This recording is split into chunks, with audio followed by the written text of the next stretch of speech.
शुरू करेंगे सदन की कार्यवाही का। सदस्यगण, मुझे सभा को मलावी गणराज्य के उपराष्ट्रपति महामहिम डॉक्टर साउलो क्लास चिलिमा के निधन के बारे में सूचित करना है। डॉक्टर साउलो क्लास चिलिमा एक अर्थशास्त्री थे जिन्होंने 2 बार मलावी के उपराष्ट्रपति पद को सुशोभित किया। ये सभा मलावी की सरकार और वहाँ की जनता के प्रति गहरी संवेदना व्यक्त करती है। माननीय सदस्यगण, 23 जून का दिन आतंकवाद के इतिहास में सबसे काले दिन के रूप में याद किया जाएगा। इस दिन टोरंटो और वैंकूवर से उड़ान भरने वाले एयर इंडिया के 2 विमानों को आतंकवादियों द्वारा निशाना बनाया गया था।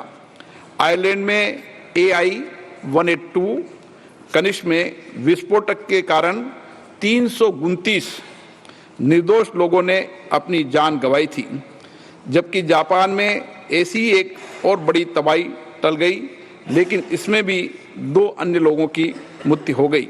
ये घटनाएं इस बात का स्मरण कराती है कि विश्व को आतंकवाद और हिंसक चरमपंथ के प्रति शून्य सहिष्णुता क्यों बरतनी चाहिए।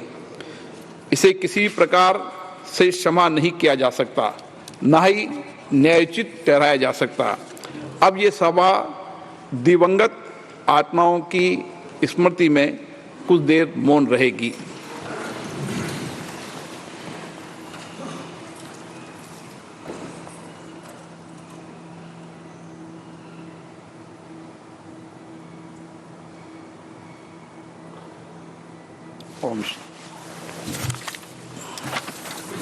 माननीय सदस्यगण, मुझे आपके साथ साझा करते हुए अत्यंत प्रसन्नता हो रही है कि भारतीय पुरुष क्रिकेट टीम ने 29 जून 2024 को बारबाडोस वेस्ट इंडीज में T20 क्रिकेट विश्व कप जीतने में सफलता प्राप्त की है।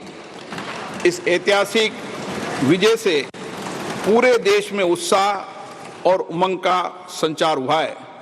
इस विजय से हमारे सभी युवाओं तथा सभी खिलाड़ियों को निस्संदेह प्रेरणा मिलेगी। मैं अपनी ओर से तथा पूरे सदन की ओर से भारतीय क्रिकेट टीम तथा इसके कप्तान श्री रोहित शर्मा जी को बधाई देता हूं। ये सभा क्रिकेट प्रेम को भविष्य के लिए शुभकामनाएं देती है। माननीय सदस्यगण, इस पवित्र सदन के सदस्य के रूप में शपथ तथा प्रतिज्ञान करने के उद्देश्य से हमारे संविधान में अनुच्छेद आर्टिकल 99 एवं संविधान की 30वीं अनुसूची में प्रारूप निर्दिष्ट है, जिसके अनुसार शपथ लेना संसद सदस्यों का संवैधानिक दायित्व है।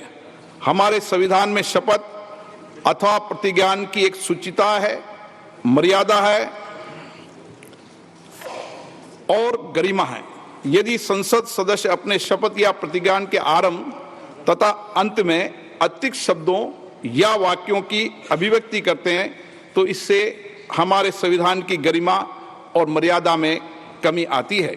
संसद सदस्य के रूप में हमारा दायित्व है कि हमारे सभी के लिए दायित्व है कि हमारे किसी भी आचरण से इस गरिमा में कमी न हो।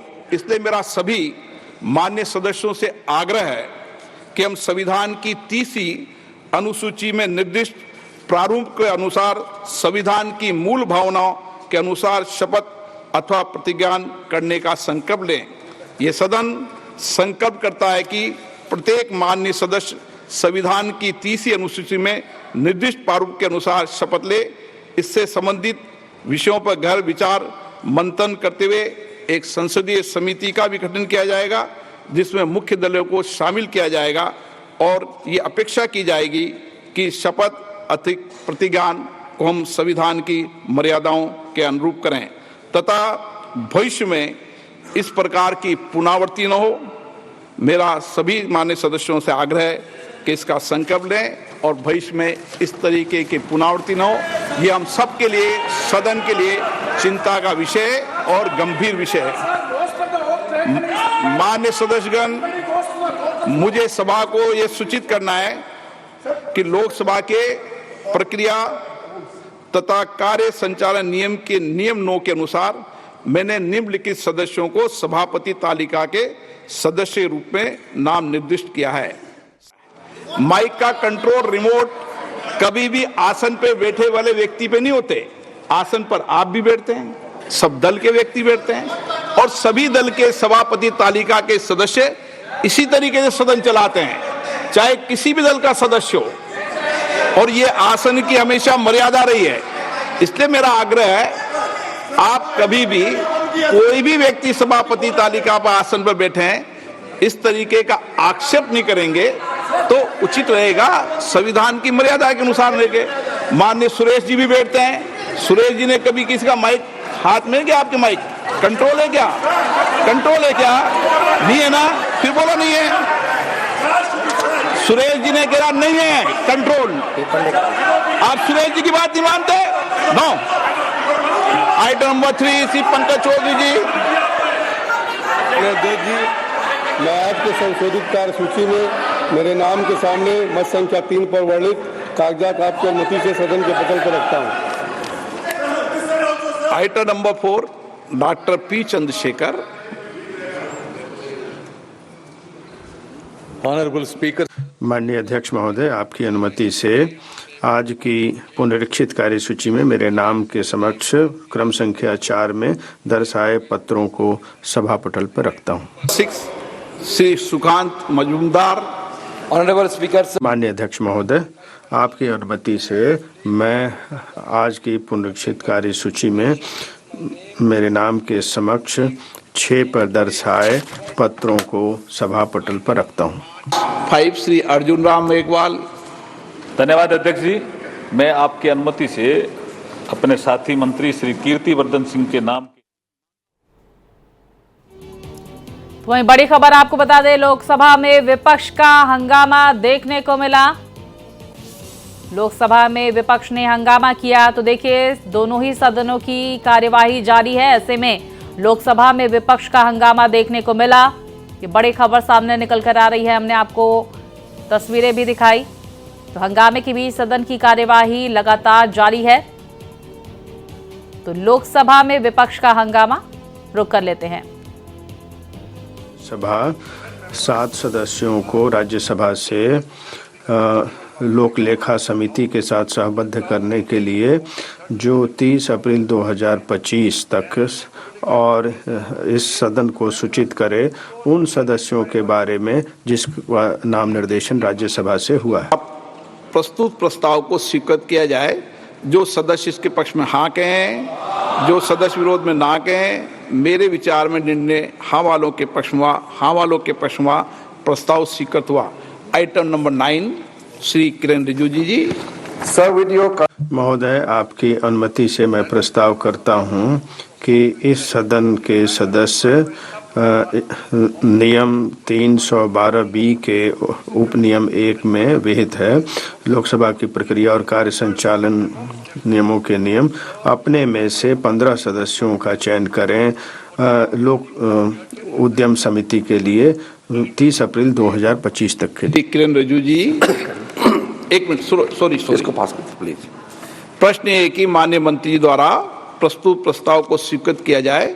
जो सदस्य इसके पक्ष में हाँ कहें, जो सदस्य के विरोध में ना कहें, मेरे विचार में निर्णय हाँ वालों के पक्ष में, हाँ वालों के पक्ष में प्रस्ताव स्वीकृत हुआ। आइटम नंबर 10 किरण रिजिजू जी। सर वीडियो महोदय, आपकी अनुमति से मैं प्रस्ताव करता हूं कि यह सदन राज्यसभा को 7 सदस्यों को लोक उद्यम समिति के साथ सहबद्ध करने के लिए 30 अप्रैल 2025 तक के लिए सहबद्ध करे और उन सदस्यों का नाम इस सदन को सूचित करे। प्रस्ताव को स्वीकृत किया जाए। जो सदस्य इसके पक्ष में हाँ कहें, जो सदस्य विरोध में ना कहें, मेरे विचार में निर्णय हाँ वालों के पक्ष में, हाँ वालों के पक्ष में प्रस्ताव स्वीकृत हुआ। आइटम नंबर 11 श्री किरण रिजिजू जी। सर वीडियो महोदय, आपकी अनुमति से मैं प्रस्ताव करता हूं कि इस सदन के सदस्य नियम 31B के उपनियम 1 के तहत लोकसभा की प्रक्रिया और कार्य संचालन नियमों के नियम अपने में से 20 सदस्यों को अनुसूचित जाति जनजाति समिति के लिए सब चयन करें, जिसका कार्यकाल 30 अप्रैल 2025 तक होगा। किया जाए। जो सदस्य इसके पक्ष में हाँ कहें, जो सदस्य विरोध में ना कहें, मेरे विचार में निर्णय हाँ वालों के पक्ष में प्रस्तुत हुआ। Item number 12 Shri Kiran Rijiju ji. Sir, with your kind permission, महोदय, आपकी अनुमति से मैं प्रस्ताव करता हूं कि यह सदन राज्यसभा को सिफारिश करे कि अपने में से 10 सदस्यों को बारे में बताए जो अनुसूचित जाति जनजाति समिति के सदस्य के रूप में काम करेंगे और 30 अप्रैल 2025 तक उनका कार्यकाल होगा, और वैसे सदस्यों को के बारे में इस सदन को स्वीकृत किया जाए। जो सदस्य पक्ष में हाँ कहें, जो सदस्य विरोध में ना कहें, मेरे विचार में निर्णय हाँ वालों के पक्ष में प्रस्ताव स्वीकृत हुआ। आइटम नंबर 13 श्री किरण रिजिजू जी। महोदय, आपकी अनुमति से मैं प्रस्ताव करता हूं कि दोनों सदनों की एक समिति अन्य पिछड़ा वर्ग समिति का गठन किया जाए, जिसमें 30 सदस्य होंगे, 20 लोकसभा से, 10 राज्यसभा से, और उनका चयन अनुपातिक प्रतिनिधित्व के आधार पे एकल संक्रमणीय मत पद्धति के द्वारा किया जाए हो। एक मंत्री भी इसके लिए योग्य होंगे एक सदस्य बनने के लिए, और यदि मंत्री बना दिए जाते हैं तो उनकी सदस्यता समाप्त हो जाएगी। इस प्रकार की नियुक्ति से जो समिति के सभापति होंगे वो समिति के सदस्यों में से उनका चयन किया जाएगा। जो समिति का कार्य जो राष्ट्रीय पिछड़ा वर्ग आयोग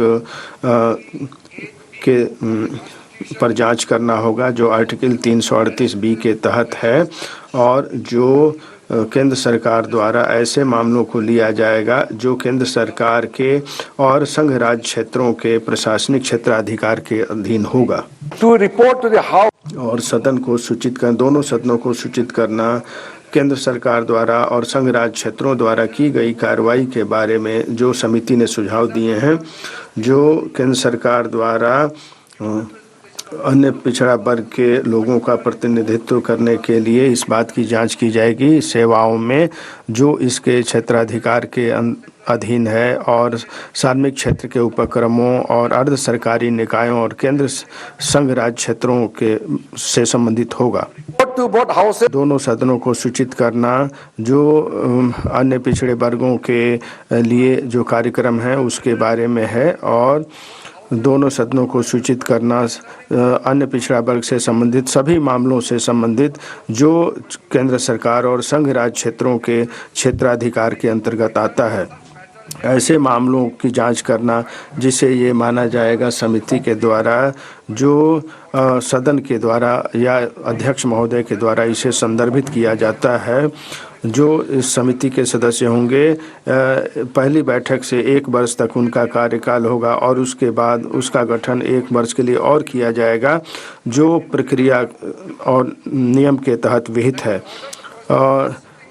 समिति की बैठक करने के लिए जो गणपूर्ति होगी वो 10 होगी, और अन्य मामलों में जो प्रक्रिया और नियम है संसदीय समितियों से संबंधित है वो इस पर लागू होगा, जिसमें समय समय पर परिवर्तन किया जा सकता है माननीय अध्यक्ष के द्वारा। और यह सदन ये राज्यसभा को सिफारिश करती है कि इस समिति में अपना योगदान दे और इस सदन को सूचित करे राज्यसभा से, जैसा कि ऊपर विहित किया गया है। द्वारा प्रस्तुत प्रस्ताव को स्वीकृत किया जाए। जो सदस्य इसके पक्ष में हाँ कहें, जो सदस्य विरोध में ना कहें, मेरे विचार में निर्णय हाँ वालों के पक्ष में प्रस्ताव स्वीकृत हुआ। नियम 377 के अधीन मामलों को सभा पटल पर रखा जाए। जिन सदस्यों को नियम 377 के उनके अधीन मामलों का आवाज उठाने की अनुमति दी है, उन्हें सभा पटल रखने इच्छुक हैं, वो अपना सभा पटल पर निर्धारित प्रारूप में रख सकते हैं। माननीय सदस्यगण, अब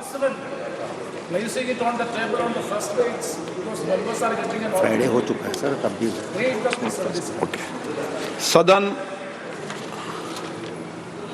अब राष्ट्रपति के अभिभाषण पर चर्चा के रखेगा। आरंभ करने के पहले चर्चा के लिए समय निर्धारण करना है। यदि सदन सहमत हो चर्चा के लिए 16 घंटे निर्धारित कर दें।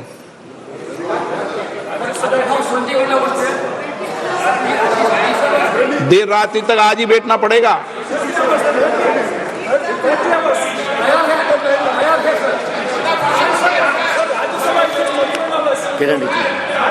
सर एक मिनट सर, आपने जैसे कहा, अभी मुझे अच्छा लगा कि हमारे ऑपोजिशन के प्रमुख दल सब तैयार है चर्चा के लिए, और हम लोग ने पहले दिन भी अपील किए थे। समय सर आपने जो प्रपोज किया है सरकार की तरफ से, you may take your own call. You may take your own call. तो बैठ के बोलने में उतना जज्बा नहीं है। तो खड़गे जी इस मामले में इस मामले में मैंने आपकी मदद की है। आपका जज्बा कायम रखा। ये कभी कभी आप मदद करते रहते, हम भी याद करते रहेंगे।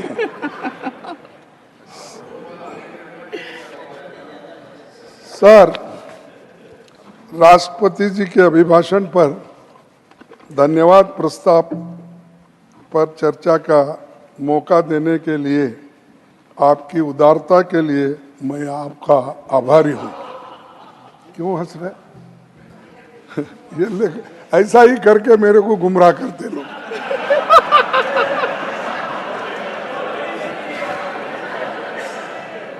नहीं, चेयरमैन साहब भी वैसा ही करते कभी। राष्ट्रपति जी इसको डिलीट कर देंगे कि मैं भी ऐसा करता हूं। This is deleted. राष्ट्रपति जी संसद का सबसे अहम हिस्सा है। हम उनका बहुत सम्मान करते हैं। अभिभाषण का कंटेंट सरकारी होता है। सरकारी पक्ष को इसे विजन स्टेटमेंट बनाना था। चुनौतियों से कैसे निपटेंगे ये बताना जरूरी था, लेकिन उसमें ऐसी कोई कंटेंट नहीं है। इस साल राष्ट्रपति जी का पहला अभिभाषण 31 जनवरी को हुआ था और 27 जून को दूसरा अभिभाषण 18वीं लोकसभा के गठन के बाद हुआ। पहला अभिभाषण चुनावी था और दूसरा उसी की कॉपी जैसा है वैसा ही। न दिशा है न कोई विजन है। हमें भरोसा था कि राष्ट्रपति जी संविधान मध्य में न शून्यकाल होगा न कोई स्थगन प्रस्ताव को लिया जाएगा।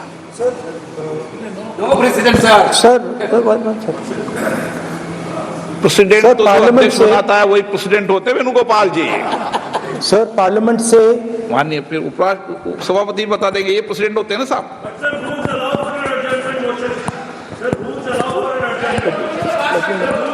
रूल के बाद भी अध्यक्ष निर्देश होते हैं ना वकील साहब।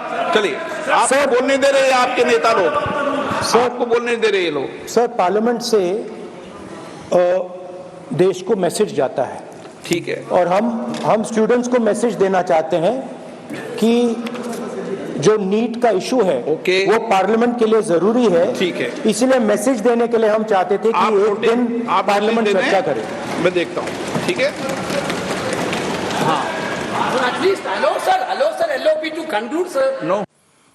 कर दिया उन्होंने पहले विषय। अध्यक्ष महोदय, ये पूरा सदन इस बात से अवगत है कि संसद की कार्रवाई कुछ रूल्स और प्रोसीजर्स के आधार पर चलती है। रूल्स और प्रोसीजर्स के अतिरिक्त कुछ हेल्दी ट्रेडिशंस हैं संसद की, जिसके आधार पर कार्रवाई चलती है। और मानता हूं कि ये हेल्दी ट्रेडिशंस हमारे संसद की एक सबसे बड़ी ताकत है। जब कभी भी राष्ट्रपति जी के अभिभाषण पर चर्चा होती है तो आज तक कभी ऐसा नहीं हुआ है, क्योंकि अपने लंबे संसदीय जीवन में जो मैंने देखा है उस आधार पर मैं कह सकता हूं कि अन्य किसी विषय पर उस समय चर्चा हुई हो। इसलिए मैं अपने सभी सम्मानित विपक्ष के सदस्यों से भी आग्रह करना चाहता हूं, आप जिस विषय पर चर्चा करना चाहते हो आप चर्चा करें, लेकिन एक बार राष्ट्रपति से संबंधित जो धन्यवाद प्रस्ताव है उसको संसद में पारित करने के बाद ही करें। यह मेरा सभी से विनम्र अनुरोध है। माननीय श्री राष्ट्रपति अभिभाषण पर चर्चा, श्री अनुराग ठाकुर जी, मैंने उनको बुला लिया। माननीय अध्यक्ष महोदय, ऐसा नहीं है, आपको पर्याप्त मौका दिया। अब अनुराग ठाकुर जी। माननीय अध्यक्ष महोदय, आपके माध्यम से मैं प्रस्ताव रखना चाहता हूं कि राष्ट्रपति की सेवा में निम्नलिखित शब्दों में एक समावेदन प्रस्तुत किया जाए। एक सेकंड सर, मैं राजनाथ सिंह जी की बात से सहमत हूं, तो ऐसे करते हैं, प्रेसिडेंट एड्रेस के बाद एक दिन नीट की चर्चा के लिए दे देते हैं। आप नोटिस देना, मैं निर्णय करूंगा। राजनाथ सिंह जी का तो सुझाव हो सकता है, निर्णय मैं करूंगा या बीएससी करेगी। ओके, अनुराग ठाकुर जी।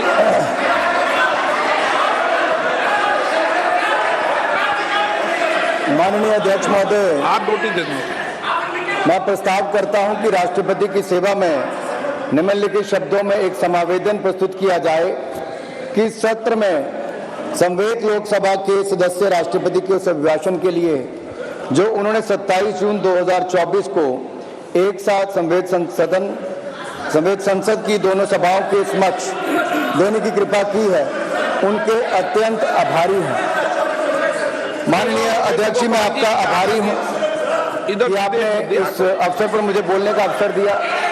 मैं खुद को सौभाग्यशाली समझता हूं कि इस 18वीं लोकसभा में माननीय राष्ट्रपति श्रीमती द्रौपदी मुर्मू जी के अभिभाषण के धन्यवाद प्रस्ताव पर सर्वप्रथम मुझे अपने विचार व्यक्त करने के लिए मेरी पार्टी ने और माननीय प्रधानमंत्री जी ने मुझे अवसर दिया है। मैं हृदय की गहराइयों से माननीय प्रधानमंत्री जी का बहुत बहुत आभार प्रकट करता हूं, धन्यवाद करता हूं। माननीय स्पीकर महोदय, आप एक बार फिर निर्वाचित होकर हमारे सदन के स्पीकर बने हैं। मैं आपको पूरे सदन की ओर से बहुत बहुत बधाई और आपके कार्यकाल के शुभकामनाएं देता हूं। बड़ी संख्या में नए सदस्य 18वीं लोकसभा में चुनकर आए हैं, बहुत सारे पुराने भी आए हैं। नए वालों को भी और पुराने वालों को भी सदस्य चुनकर जो आए हैं, संसद के सदस्य बने हैं, आपको भी ढेरों शुभकामनाएं और बहुत बहुत बधाई देना चाहता हूं। माननीय अध्यक्ष जी, 2024 का ये चुनाव नीति, नियत, निष्ठा और निर्णयों पर विश्वास का चुनाव है और जनता ने इस पर मोहर लगाई है। फिर एक बार मोदी जी के नेतृत्व में एनडीए की सरकार बनाई। देश का ये चुनाव ऐतिहासिक जनादेश हमारे यशस्वी प्रधानमंत्री श्री नरेंद्र मोदी जी के पिछले 10 वर्षों के सेवा, सुशासन और गरीब कल्याण के महानुष्ठान पर मोहर है। देश को जरूरत थी एक स्थिर और निरंतर सरकार की, और देश ने एक स्थिर, निरंतर और प्रभावी सरकार को फिर चुना है और मोदी जी को फिर देश का प्रधानमंत्री चुना है। यह जनादेश विकसित भारत के संकल्प की सिद्धि के लिए है। यह जनादेश मोदी जी के नेतृत्व में तीसरे कार्यकाल में भारत को विश्व की तीसरी बड़ी अर्थव्यवस्था बनाने के लिए है। यह जनादेश विपक्ष के भय, भ्रम और भ्रष्टाचारी राजनीति पर तमाचा है। यह जनादेश मोदी जी द्वारा चलाए जा रहे सामाजिक न्याय पर समाज की मोहर है। यह जनादेश देश को तोड़ने की नहीं, जोड़ने की राजनीति चलेगी, इस पर मोहर है। यह जनादेश संविधान विरोधियों को लगातार तीसरी बार विपक्ष में बिठाने के लिए जनादेश है। यह जनादेश भारत की सेना, सरहद और सनातन की सुरक्षा का है। यह जनादेश ये भी बताता है कि प्रधानमंत्री नरेंद्र मोदी दुनिया के सर्वाधिक लोकप्रिय नेता हैं, सर्वाधिक लोकप्रिय नेता हैं। और मैं ही नहीं, अब तो दुनिया भर के अनेकों देशों ने सर्वोच्च सम्मान अपने देश का किसी को दिया है तो हमारे प्रधानमंत्री और देश के लोकप्रिय नेता मोदी जी को दिया है। मोदी जी कैसे नेता जिनको यूएस कांग्रेस में एक बार नहीं दो बार अपनी बात रखने का अवसर मिला है। माननीय अध्यक्ष जी, ऐसी अनेकों बातें, लेकिन ऐसे ही कोई मोदी नहीं बन जाता। इसके लिए तपना पड़ता है, खपना पड़ता है, जीवन व्यतीत करना पड़ता है। और मोदी जी ने तो अपने जीवन का हर क्षण हर पल देश के लिए जिया है, मां भारती के लिए जिया है। और मैं इसलिए भी कहना चाहता हूं कि हम सबको ज्ञात है कि 2001 में जब वो गुजरात के मुख्यमंत्री, उखाड़ फेंकना जरूरी है और इसके लिए हम सबको भी मेहनत करना पड़ेगा। सभापति जी, इस सत्र की एक खूबी ये है कि जनादेश के डर से सत्ता दल के लोग संविधान का जप कर रहे हैं, पर ऐसे लोग भी जिनको संसद में जय संविधान नारे पर भी आपत्ति है, जय संविधान के नारे पे भी आपत्ति है, ऐसे लोग भी सदन में हैं, ऐसी पार्टी भी सदन में है। इसीलिए आपको इसीलिए ये संविधान की रक्षा का मसला अभी भी कायम है। भारत की जनता ने इसकी असली मंशा, सोच और इरादों को देख परख लिया है। इसीलिए संविधान माथे पर लगाने से काम नहीं चलेगा। संविधान माथे पर लगाने से काम नहीं चलेगा, बल्कि इसके मूल्यों पर आपको चल कर दिखाना होगा और तभी ये कुछ आपको कर सकते हैं।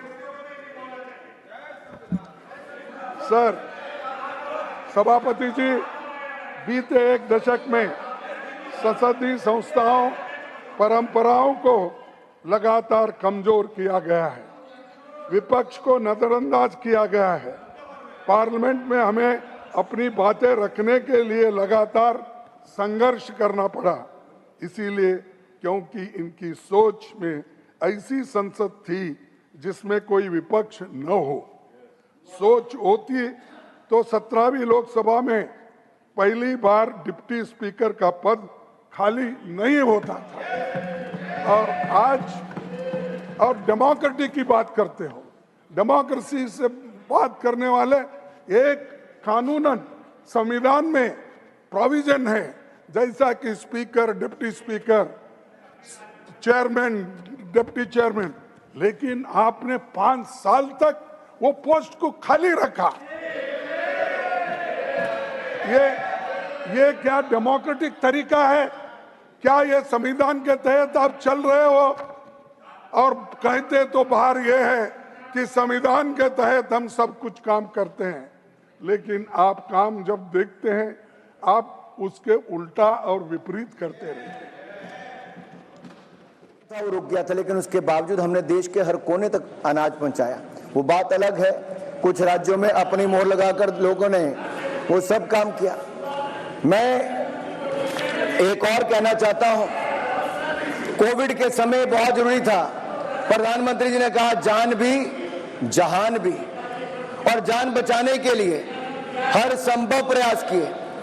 जो पहले हमारे देश में होता था कि 40-40 साल दुनिया भर से वैक्सीन आती थी, इंपोर्ट करने में पुरानी सरकारें लगी रहती थी।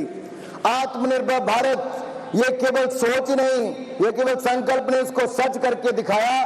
भारत ने अपनी 2-2 वैक्सीन को बनाया और 220 करोड़ वैक्सीन मुफ्त में लगाई। आज इस सदन में कुछ लोग ऐसे भी बैठे हैं जो भारत की बनी वैक्सीन पर ही प्रश्न चिन्ह खड़ा करते थे और कहते थे कि वैक्सीन मत लगाओ, ये हो जाएगा, वो हो जाएगा। अरे भारत के लोगों ने वैक्सीन तो लगाई ही। दुनिया के 157 देशों को दवाई और वैक्सीन देने का काम वैक्सीन मैत्री में किया तो हमारे भारत ने किया है। मैं विकसित भारत पर कुछ जरूर कहना चाहूंगा, क्योंकि ये जनादेश है 2047 तक भारत को विकसित भारत बनाने के लिए। और इस यात्रा में हम चाहेंगे कि विपक्ष का भी पूरा सहयोग मिले, हम अपने देश को विकसित राष्ट्र बनाएं।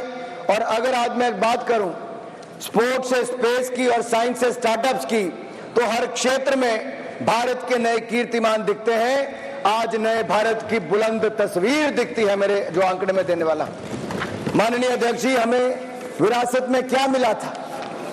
जब 2014 में हम आए तो India was among the fragile 5 economies of the Bharat जो है 5 अर्थव्यवस्थाओं में एक बहुत ही लचीली अर्थव्यवस्था थी। अर्थव्यवस्था आप छोड़कर गए थे, आज दुनिया की 5वीं बड़ी अर्थव्यवस्था भारत है, दुनिया की सबसे तेजी से बढ़ती अर्थव्यवस्था भारत है, और अगले 5 वर्षों के अंदर दुनिया की 3री बड़ी अर्थव्यवस्था मेरे भारत की होगी।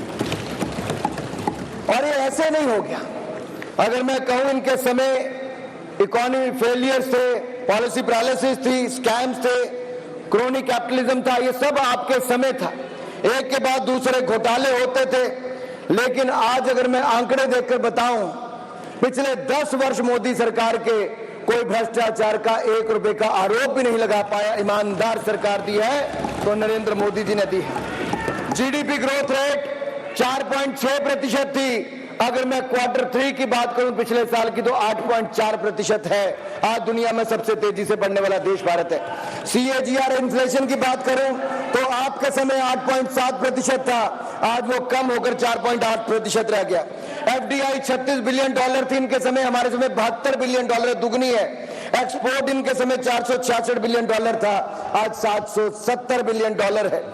फॉरेक्स रिजर्व जो हम कहते हैं कि हमारे यहां पर फॉरेक्स रिजर्व्स कितने हैं, विदेशी मुद्रा भंडार माननीय अध्यक्ष जी 303 बिलियन से बढ़कर आज $650 बिलियन हो गया। 10 साल में हमने देश के खजाने को दुगना भरने का काम किया है। करंट अकाउंट डेफिसिट जो 5.1% था वो कम होकर 2% रह गया है। यही नहीं, अगर हम देखेंगे तो गरीब और जरूरतमंद इसके जीवन में क्या बदलाव आया। हमारी पार्टी का विचार ही अंत्योदय पर है। पंक्ति के अंत में खड़े व्यक्ति के जीवन में सुधार कैसे लाया जाए, ये पंडित दीनदयाल उपाध्याय जी की सोच को आगे बढ़ाकर जमीन पर लागू करने का काम नरेंद्र मोदी जी की सरकार ने किया। जहां देश में गरीब जरूरतमंद के पास शौचालय नहीं था, पक्का मकान नहीं था, बिजली का कनेक्शन नहीं था, स्वास्थ्य की सुविधाएं नहीं थी, माननीय अध्यक्ष जी क्या बदलाव आया 10 सालों में। पिछले 10 सालों में 4 करोड़ पक्के मकान बनाकर गरीब और जरूरतमंद को दिए तो नरेंद्र मोदी जी की। और मैं एक बात और कहना चाहता हूं, 12 करोड़ शौचालय बनाकर दिए। पहले मात्र 3 करोड़ घरों को नल से जल आता था, हमने 11 करोड़ और नए घरों को नल से जल देने का काम किया, जल जीवन मिशन में किया है। हमने लगभग हर घर तक बिजली पहुंचा दी, हर गांव तक तो बिजली पहुंचाई दी, हजारों गांव को विद्युतीकरण करने का काम किया है। और यही नहीं, आज देखा जाए तो जल जीवन मिशन के अलावा स्वच्छता अभियान के अंतर्गत जहां saw the location, I saw the situation, I would urge the honorable members before making a comment, spare time to go there, find out its situation, location. One second, how advantageous it is, how well it has been done, and for the first time in a methodical manner, in our cultural fashion, bringing our civilization to the fore, this has been done. Criticism for the sake of criticism can never be constructive. Let us keep away from it. You are a very senior man, sir, please.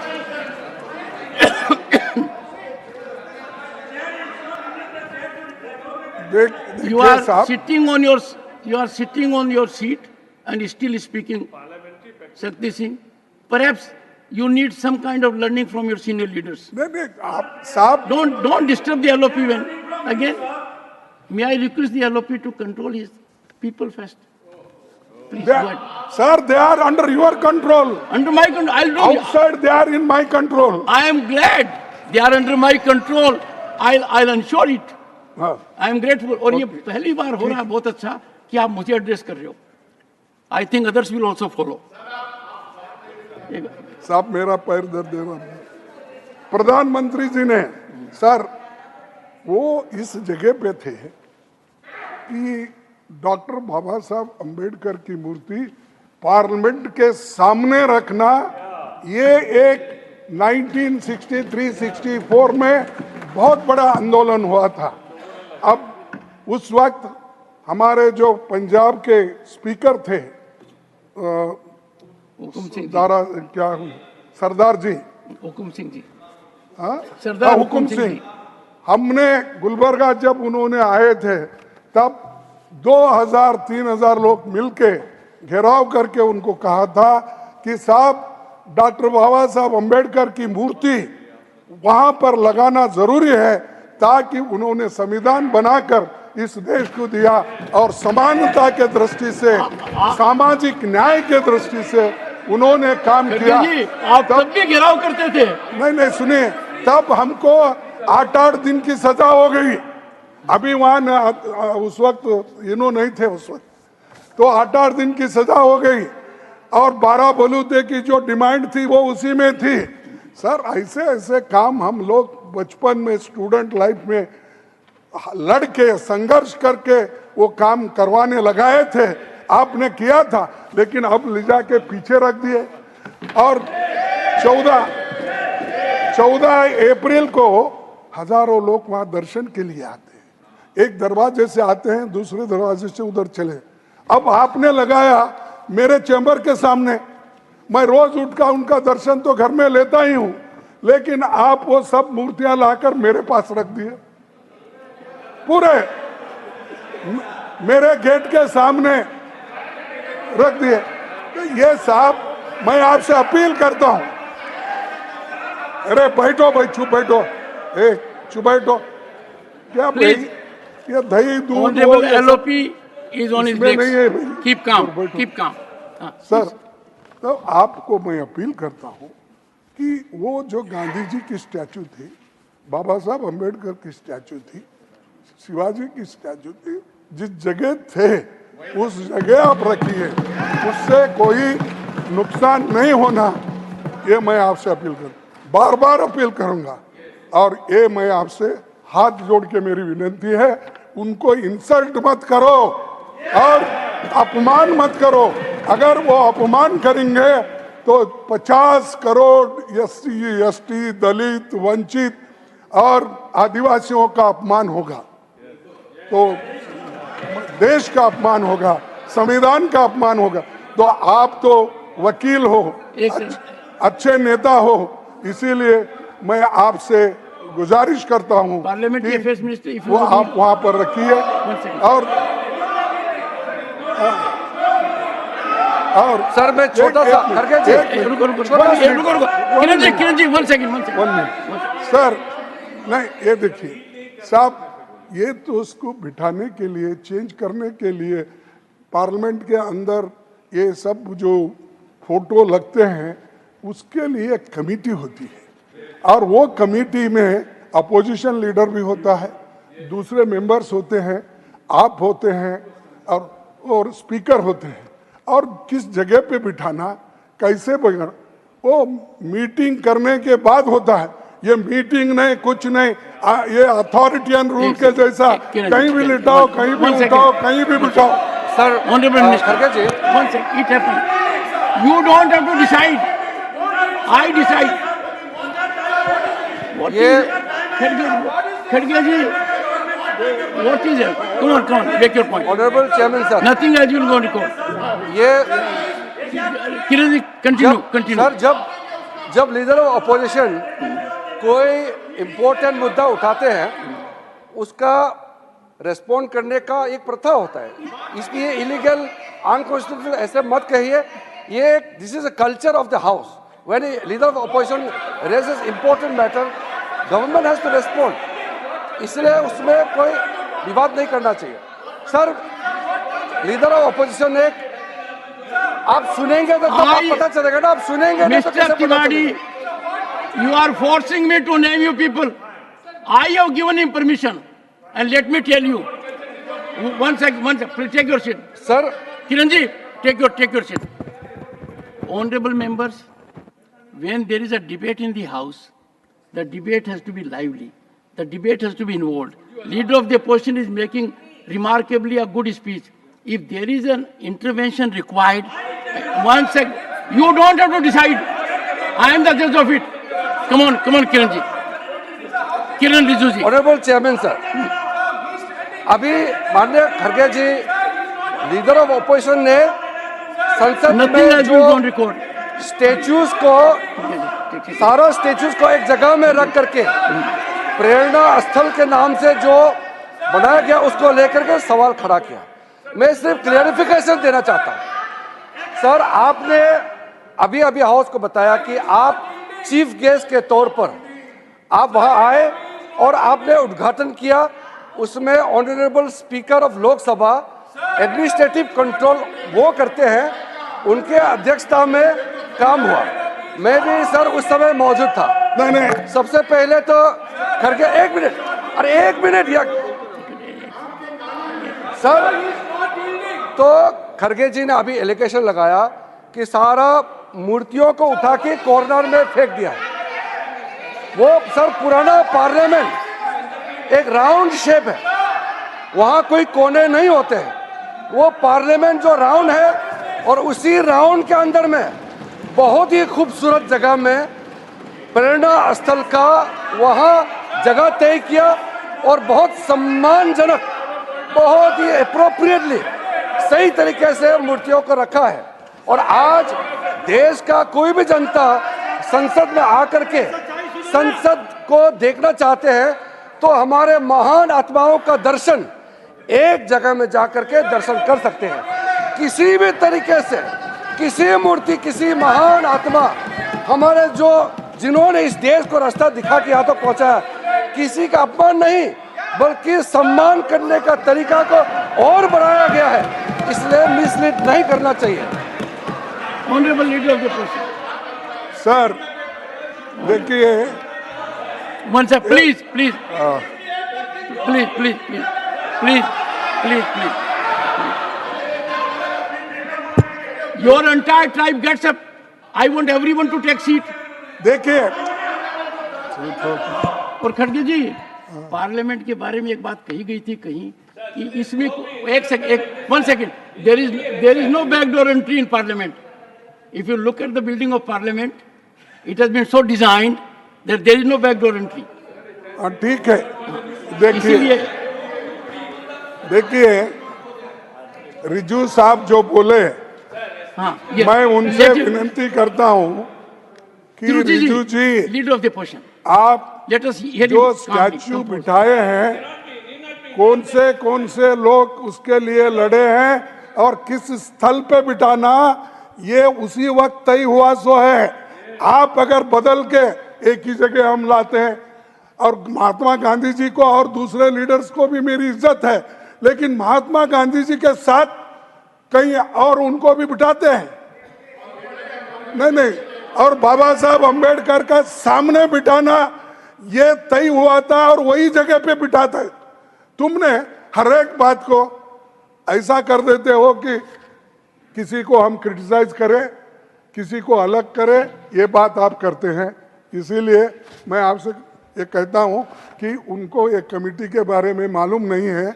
आप पढ़ के देखकर कौन से members हैं उनका सब सलाह लेके उसके बाद उसी जगह पे आप उनको बिठाइए। सर, ये तो मैं आपसे बार बार विनती करूंगा। सर, प्रधानमंत्री जी ने अभी कहा कि इस वक्त people want substance not slogans.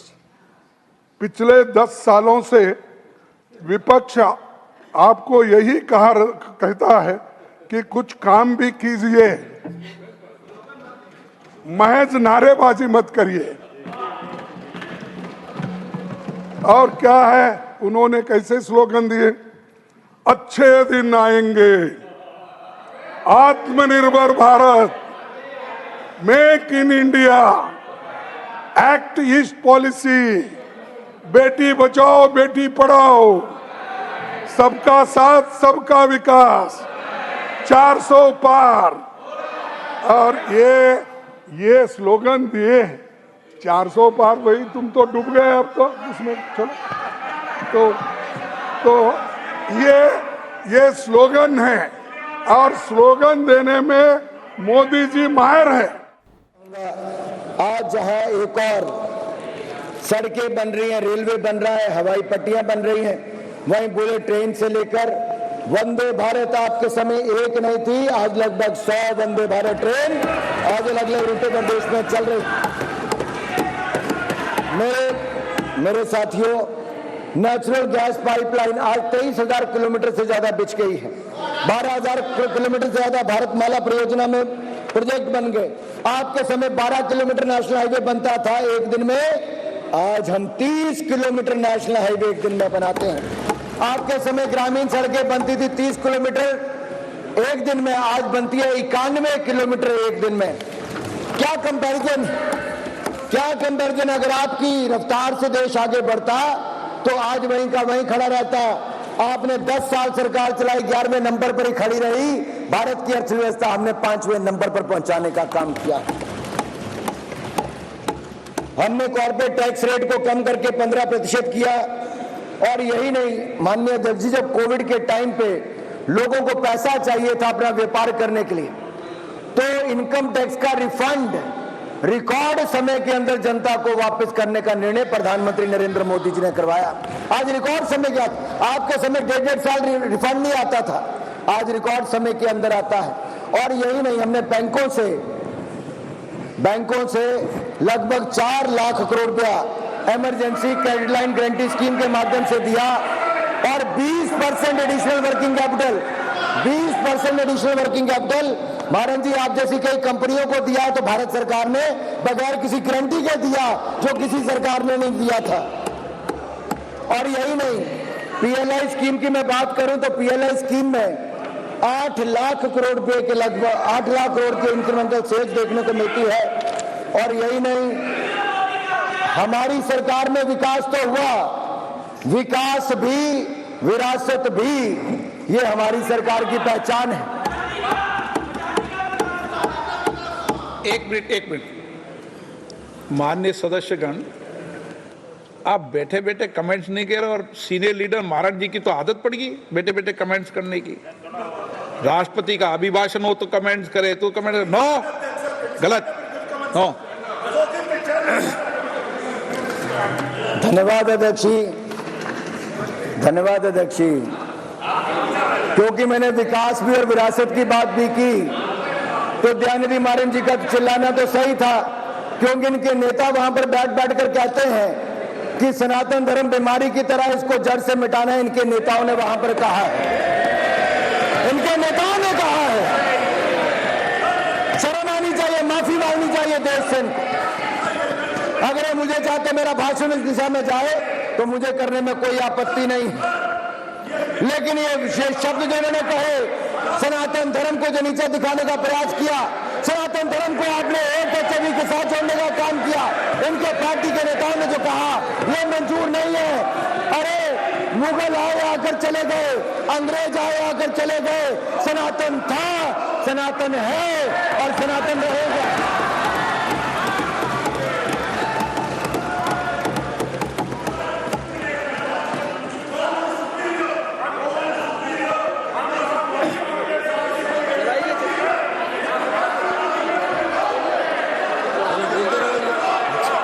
उन्होंने क्या बोला कि सनातन रहेगा, यही बोला ना। आपको आपत्ति है सनातन रहने पे? चलिए। अध्यक्ष जी, हम सबके जीवन में जो 500 साल तक हमारी पूर्व की पीढ़ियों के जीवन में भी जो समय नहीं आया, हम सौभाग्यशाली, हम कोविड से भी बच गए। और जो 500 साल में किसी को अवसर नहीं मिला, वो हमारी आंखों के सामने भव्य और दिव्य राम मंदिर का निर्माण भी हुआ।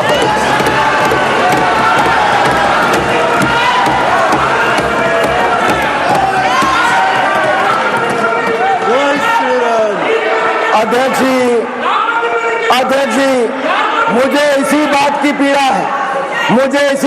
पीड़ा है, ये सनातन धर्म को कुचलने की बात करते हैं, जड़ से मिटाने की बात करते हैं। और राम मंदिर के प्रसारण पर रोक भी किसी सरकार ने लगाई, तो किस सरकार ने लगाई? क्यों लगाई है? क्यों लगाई थी रोक को? सुप्रीम कोर्ट से निर्णय लेना पड़ा हमें। क्यों राम का विरोध करते हैं? अरे कुछ वैसे बैठे जिन्होंने राम भक्तों पर गोलियां चलाई, कुछ वो जिन्होंने राम मंदिर को टेंट में रखा, कुछ वो जिन्होंने राम मंदिर के प्रसारण पर रोक लगाई। माननीय सभापति जी,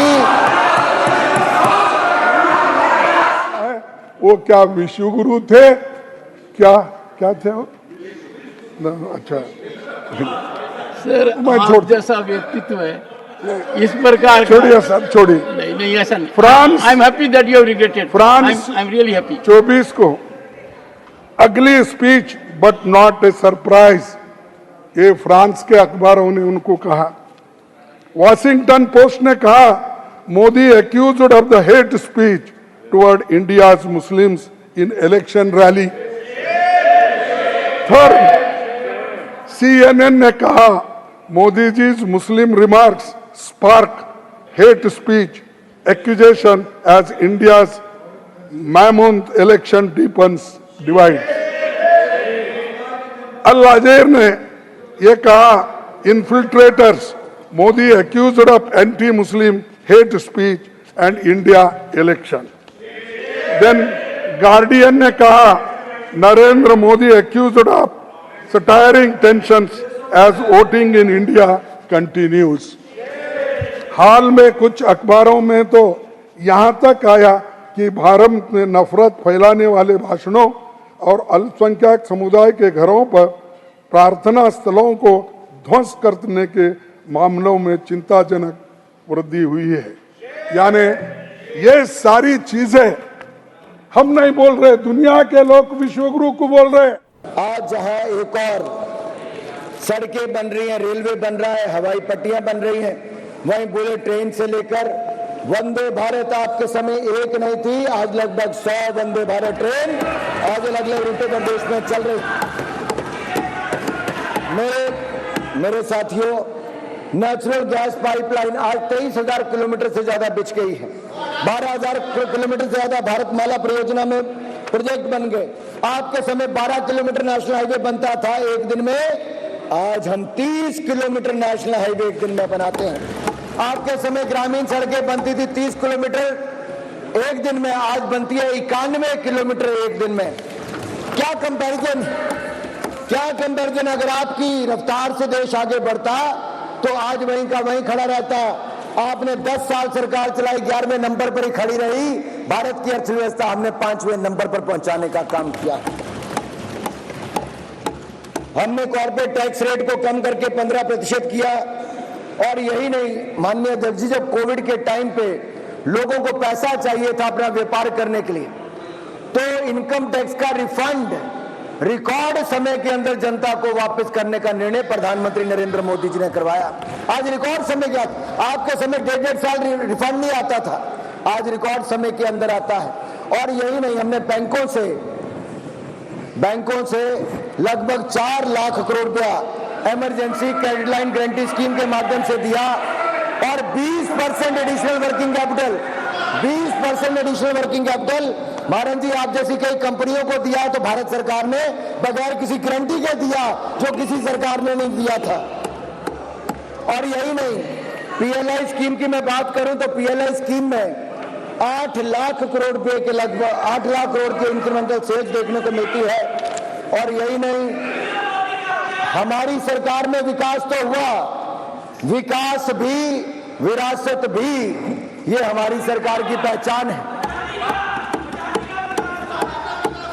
एक मिनट माननीय सदस्यगण, आप बैठे बैठे कमेंट्स नहीं कह रहे और सीनियर लीडर महाराज जी की तो आदत पड़ गई बैठे बैठे कमेंट्स करने की। राष्ट्रपति का अभिभाषण हो तो कमेंट्स करे, तो कमेंट नो, गलत नो। धन्यवाद अध्यक्ष जी, धन्यवाद अध्यक्ष जी। क्योंकि मैंने विकास भी और विरासत की बात भी की, तो दयानिधि मारन जी का चिल्लाना तो सही था, क्योंकि इनके नेता वहां पर बैठ कर कहते हैं कि सनातन धर्म बीमारी की तरह इसको जड़ से मिटाना है। इनके नेताओं ने वहां पर कहा है, इनके नेताओं ने कहा है। शर्म आनी चाहिए, माफी मांगनी चाहिए देश से इनको।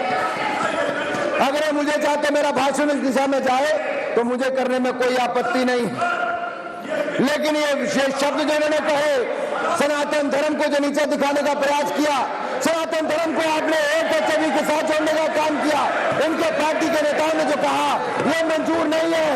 अरे मुगल आए आकर चले गए, अंग्रेज आए आकर चले गए, सनातन था, सनातन है और सनातन रहेगा।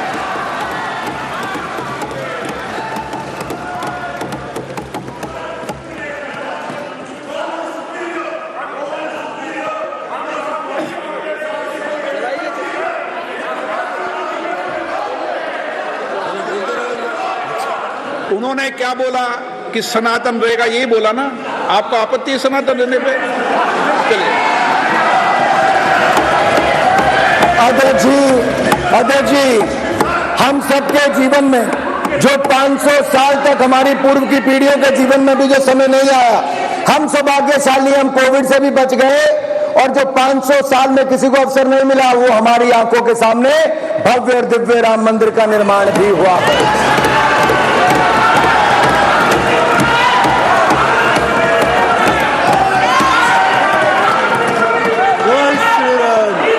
अध्यक्ष जी, मुझे इसी बात की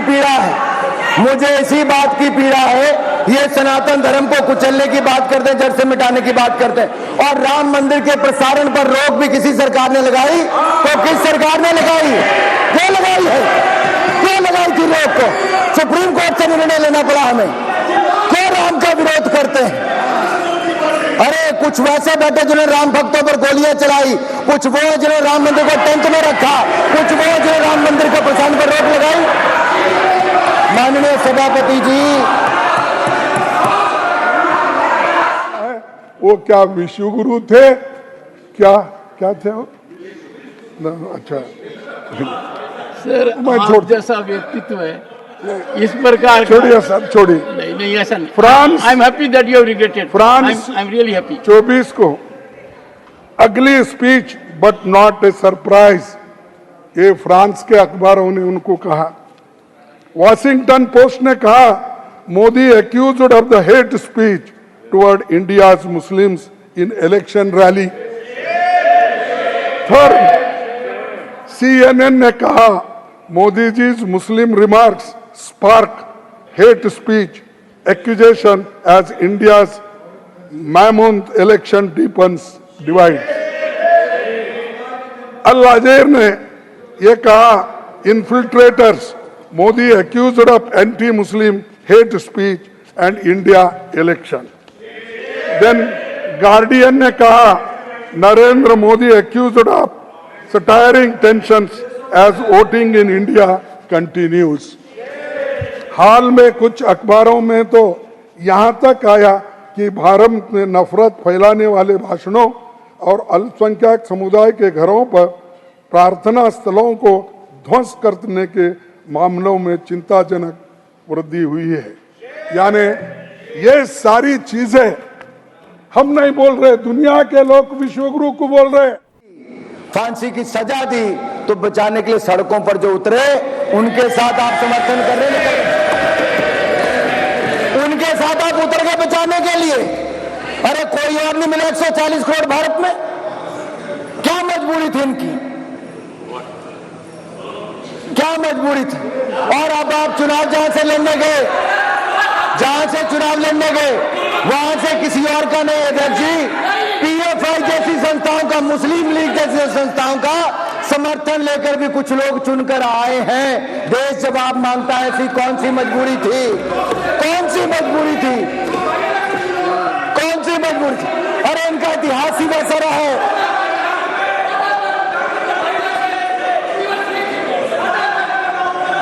माननीय अध्यक्ष जी, बहुत सारी बातें चुनाव के समय और जो माननीय उल्लेख राष्ट्रपति महोदय ने भी जिस ओर किया, संविधान की ओर, मैं वहां पर भी आऊंगा, लेकिन उससे पहले थोड़ा कुछ और कहना चाहता हूं।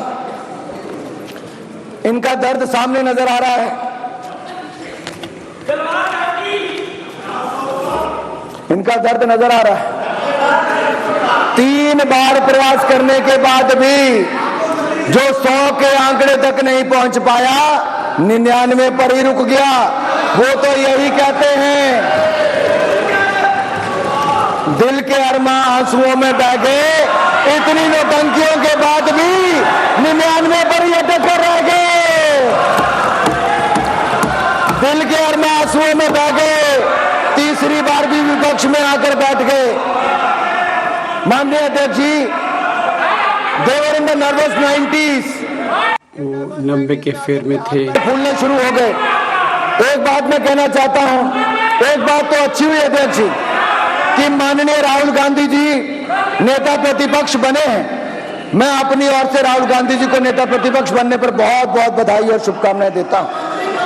राहुल गांधी जी का नेता प्रतिपक्ष बनना इसलिए भी महत्वपूर्ण है क्योंकि पिछले 2 दशकों में ये पावर विदाउट रिस्पॉन्सिबिलिटी एंजॉय कर रहे थे,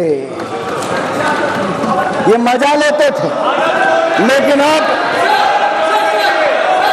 अब इनको पावर के साथ साथ रिस्पॉन्सिबिलिटी भी लेनी पड़ेगी।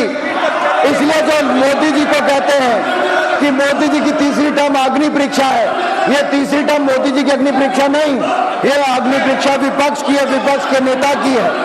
क्या वो विपक्ष को एकजुट रख पाएंगे?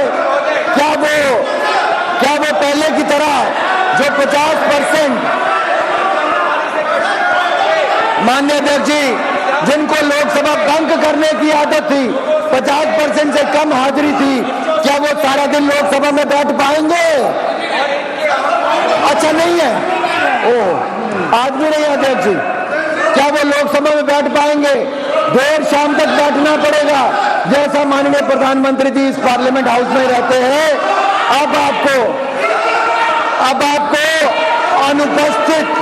अनुपस्थित जमींदारी नहीं चलेगी। Absentee landlordism want work, absentee landlordism want. अनुपस्थिति आपकी इस तरह से नहीं चल पाएगी।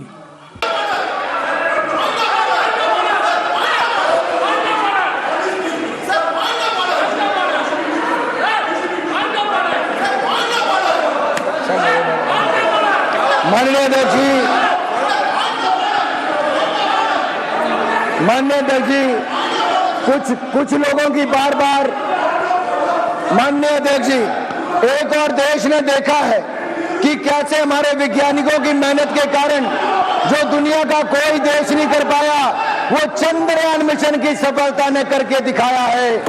चंद्रमा के दक्षिण ध्रुव पर तिरंगे का मान सम्मान बढ़ाने वाला देश हमारा भारत दुनिया का पहला देश बना है, पहला देश बना। एक और चंद्रयान मिशन की सफलता, आदित्य L1 सोलर की सफलता, तो दूसरी ओर क्या राहुल यान फिर एक बार फेल हो गया है? क्या राहुल यान फिर एक बार फेल हो गया है? कांग्रेस और इनका इकोसिस्टम कुतर्कों के सहारे राहुल यान को सफल करने की बात करता है।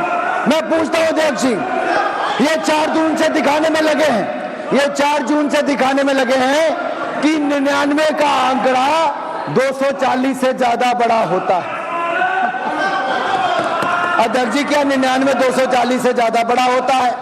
कांग्रेस की इस बार सीटें 99 आई हैं, एक और छोड़ गए 98 रह गई। अपने आप में रिकॉर्ड तीसरी बार विपक्ष में बनाने का इन्होंने बनाया है, लेकिन इनका घमंड, अहंकार और तानाशाही सोच आज भी बरकरार है। यह मानसिकता, जब कांग्रेस का पार्टी मोड खत्म हो जाए तो इस पर आत्मनिर्भर और मंथन जरूर करना चाहिए। माननीय अध्यक्ष जी, मैं एक आंकड़ा देश के सामने रखना,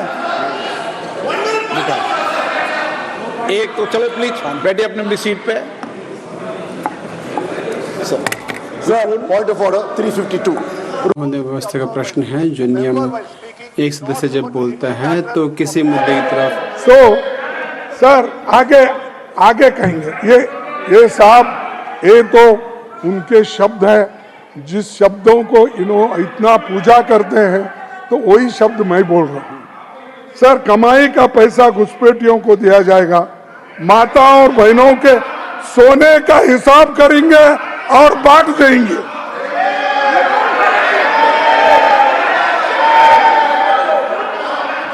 सर, दूसरा,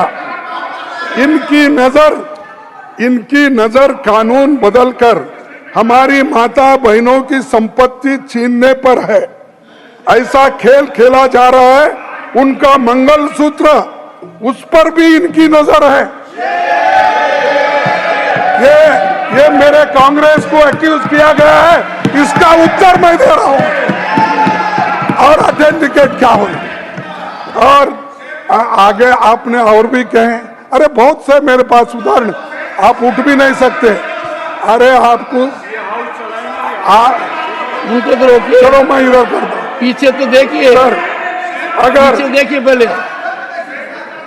देखो और एक बात, उन्होंने इंसल्ट किया, वोटर को इंसल्ट किया, कांग्रेस को इंसल्ट किया, आरजेडी को किया, एसपी को किया, हर पार्टी जो गठबंधन के लोग थे, इवन टीएमसी के बारे में भी उन्होंने क्या कहा इसमें मैं बताता हूं। तो अगर इनको अपने वोट बैंक के सामने मुजरा करना है तो ये करो। अगर इनको अपने वोट बैंक के सामने मुजरा करना है, Nothing will go on record. Nothing will go on record. No, no. House is not in order. House is not in order. Nothing will go on record. No, it will not go on record. No, I can't.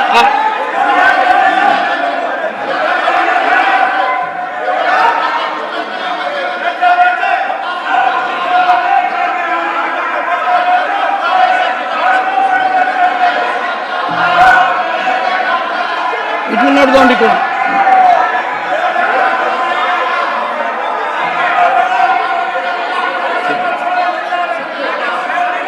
पहले उनको तो बैठाइए, अरे पहले उनको तो बैठाइए।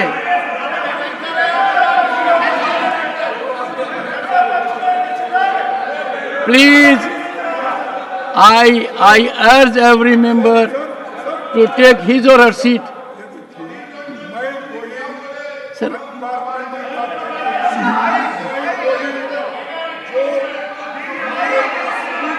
देखिए आपको सुनना ही नहीं चाहते, तो वो आपके लोग आपको नहीं सुनना चाहते। नहीं, सुनिए सर, आखिरी में क्या बोले, अगर इनको अपने वोट बैंक के सामने मुजरा करना है तो ये करे। This will not go on record. No, this will not go on record. ये भाषा This is प्रधानमंत्री की भाषा है। This is defamatory. ये भाषा प्रधानमंत्री की है, of a mature leader. प्रधानमंत्री की भाषा है। मैं बोल नहीं करते। This will not go on record.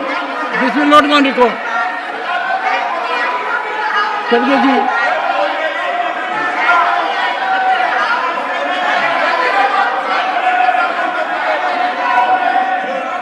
खड़गे जी, खड़गे जी,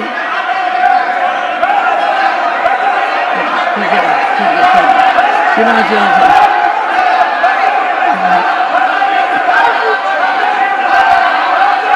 Sit down.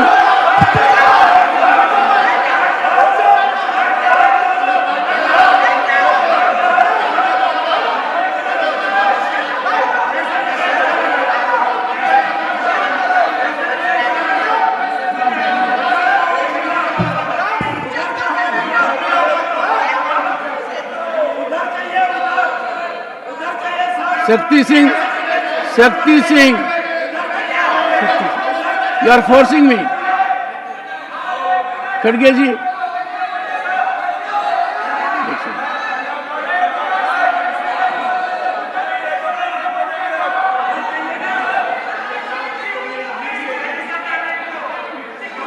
खड़गे जी,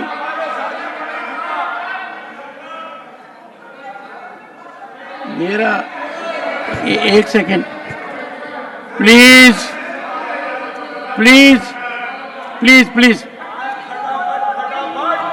please please please you are chief whip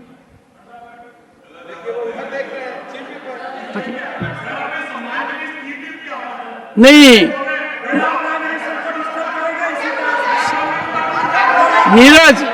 Neeraj Shekhar it is not a wise step to follow Shakti Singh. Shakti Singh is on a wrong path. No one can approve what he is doing. If you look at the video, that will show him as if, what a shameful scenario. Sir, I urge you, Khadge ji, I urge you, your address, one second. Sir, नहीं sir, you are addressing me, that's good, because that is the only way. पर मेरा अनुरोध आपसे, नहीं कृपा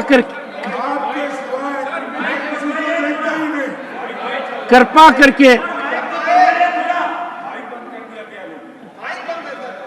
आई take strong exception to this kind of statement by Pramod Tiwari. What does he mean by mic बंद कर दिया? नहीं नहीं मैम, ये बंद करना है क्या? यदि यही ऑप्टिक्स करनी है तो करते रहिए, बंद कहां करना है? ये ऑटोमेटिक है, ऑटोमेटिक है। What is this? We can't understand simple technology. खड़गे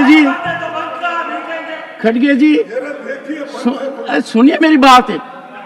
खड़गे जी, इस माइक को बंद करने का किसी को अधिकार नहीं है। एक बार मेरी बात आप भी नहीं सुनेंगे तो फिर बाकी क्या सुनेंगे? मेरा ये कहना है, इस प्रकार की भ्रांति जो फैलाते हैं ना और पार्लियामेंट को कलंकित करते हैं, tainting, tarnishing, demeaning our institutions. यहाँ माइक बंद होता है क्या? कितना बोलने दे जा रहा है? Do we send a signal here कि माइक बंद हो रहा है? मैम, मिस्टर खड़गे, you know it is mechanically controlled.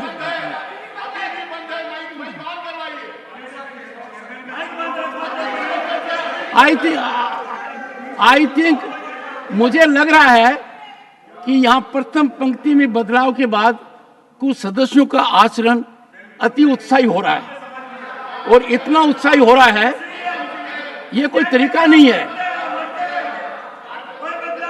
बदलाव मैं देख रहा हूं ना, मैं देख रहा हूं। खड़गे जी, क्या आप मानते हैं कि माइक बंद होता है यहाँ?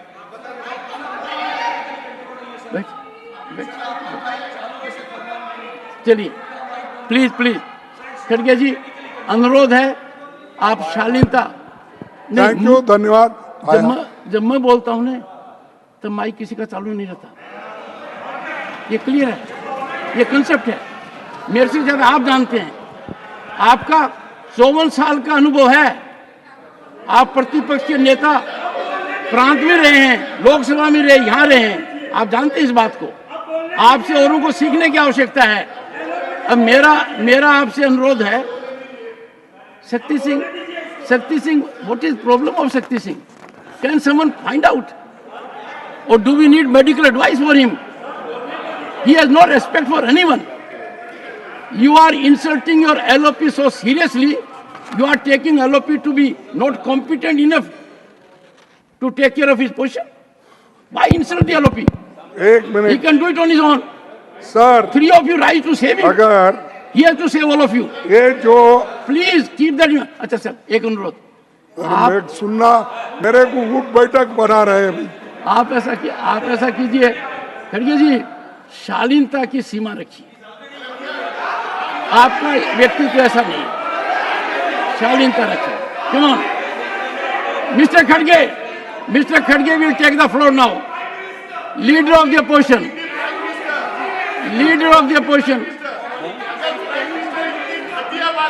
Honourable leader of the opposition, please address the house. बैठिए।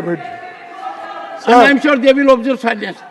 सर, प्लीज मैं जो कोट किया है, ये सब लोग सुने हैं, सभी ने, सबको मालूम है।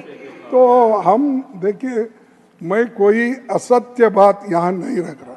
जो प्रधानमंत्री इस देश के नेता हैं, और उन्होंने जो अपने मुंह से क्या बोलते हैं, मोती, हाँ वो जो आए, वो मैं यहाँ पर उनकी अमृतवाणी यहाँ पर मैंने रखी।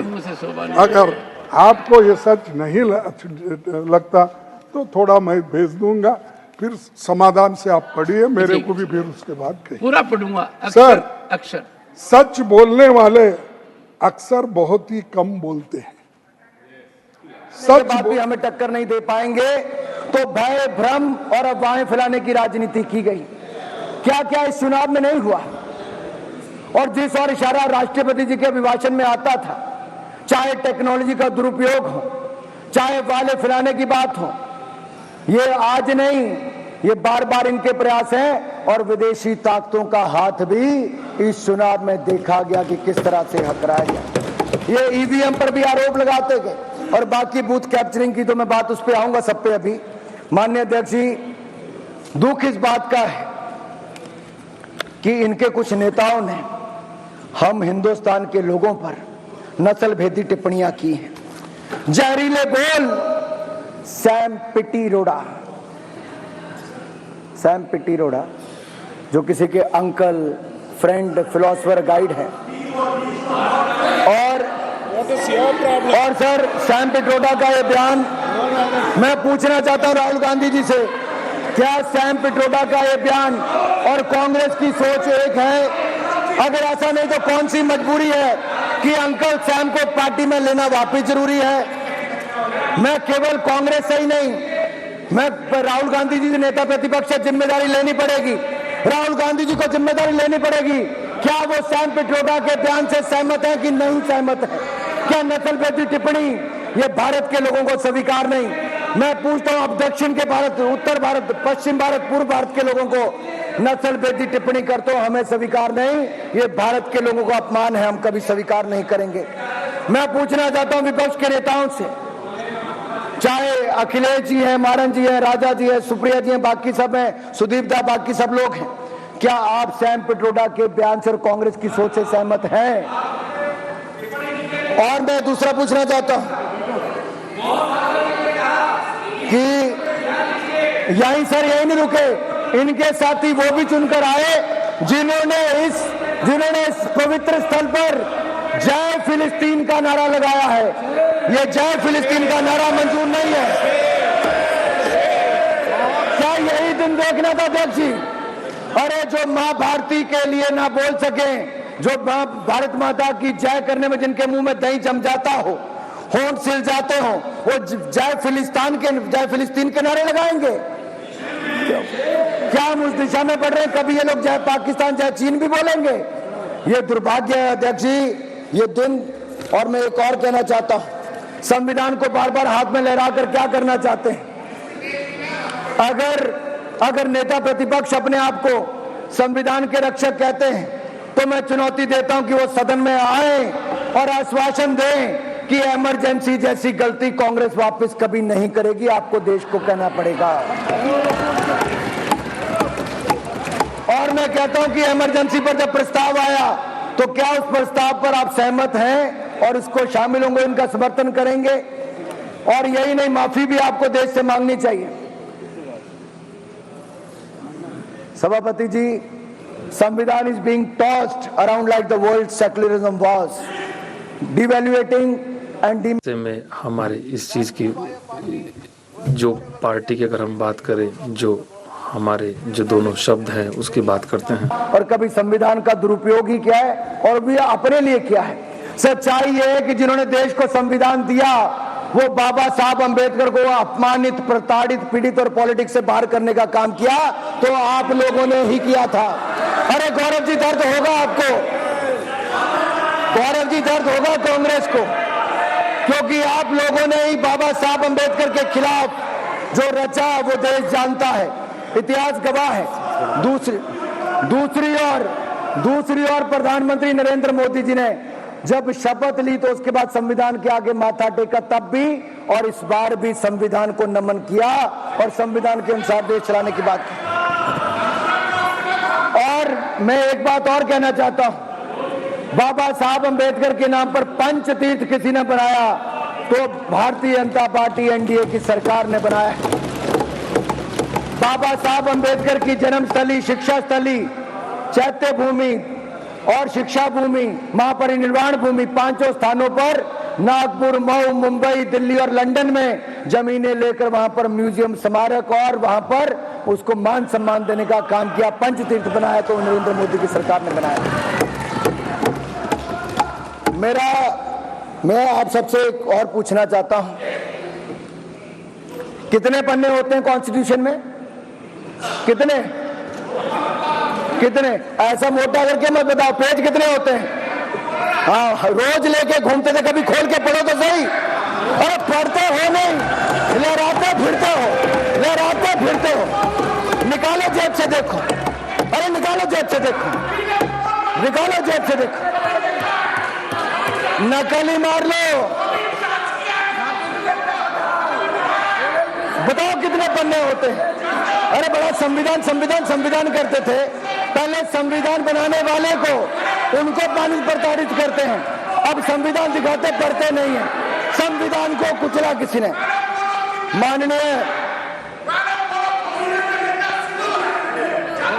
माननीय सभापति जी, अगर संविधान को तार किसी ने किया था, संविधान को कुचलने का किसी ने काम किया था, तो वो भी आपने इमरजेंसी लगाकर किया था। देश आपको माफ नहीं करेगा। अरे 251 पन्ने होते हैं भाई साहब संविधान में, खोल के देख लो जरा। और माननीय सभापति जी, एक कहावत है, दादा आपको क्यों दर्द हो रही है? इमरजेंसी उन्होंने लगाई थी, आप ऐसे ही अपने उड़ता तीर ले रहे हो। बाद में मैं सभापति जी, मैं कांग्रेस की बात कर रहा हूं, ये तृणमूल कांग्रेस बीच में आ गई है।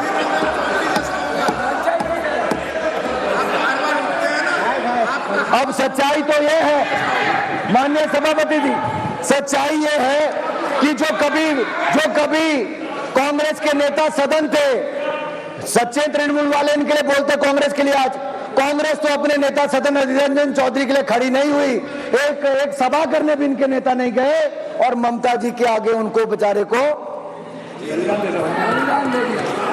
कांग्रेस अपने नेता के साथ खड़ी नहीं हो पाई। ऐसी कौन सी मजबूरी थी कि कांग्रेस को बंगाल में घुटने टेकने जरूरी था? और बैठिए तमिलनाडु में बैठिए।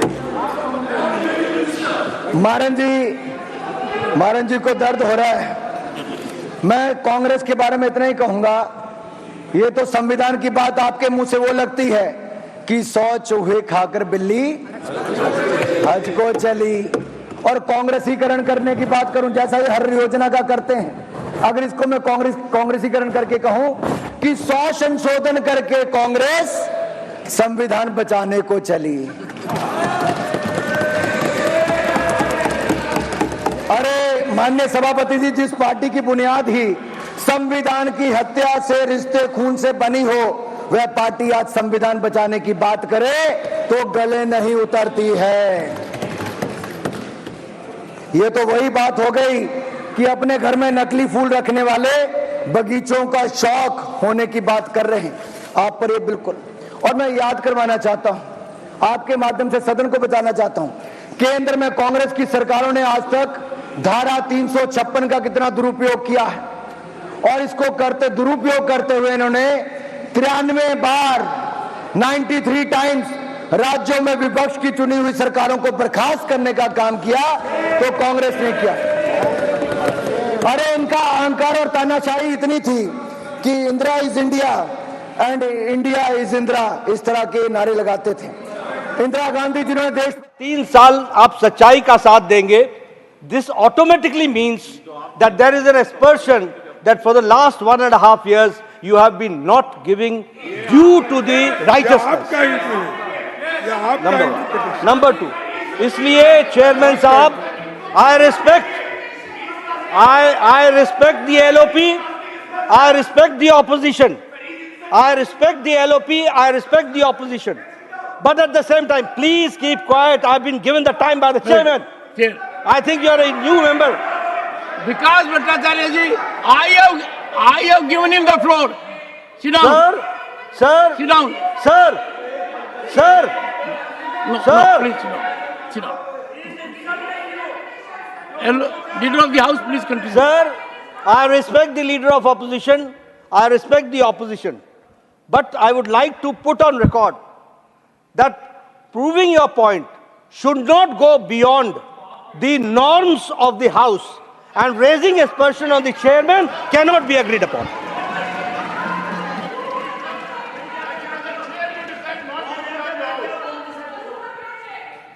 ठीक है सर, मैं किसी का अपमान करने के लिए इस सदन में नहीं आया।